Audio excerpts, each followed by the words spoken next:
Ethan Adams has been one of the most consistent performers throughout this year's schools rugby campaign.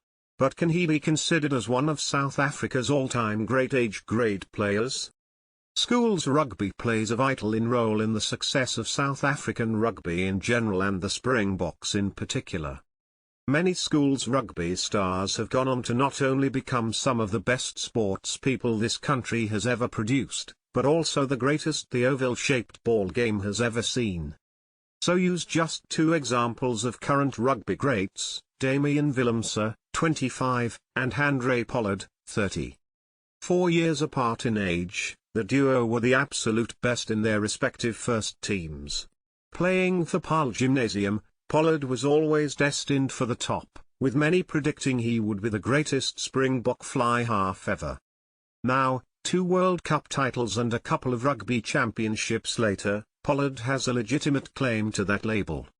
And Willemse is no different. Having played first team for Paul Roos from grade 11, Willemse was quickly singled out as the best schools player on the block, who always looked bound for Springbok rugby. And just a few years later, he is the youngest player to win 2 Rugby World Cups. But for every Pollard or Willemse, there are more than double the amount of youngsters that fall through the cracks despite being schoolboy sensations. Hopefully, that doesn't happen to Ethan Adams, the Grey College outside centre that has cut defences to shreds in 2023 and is still bulldozing over and through defenders in 2024.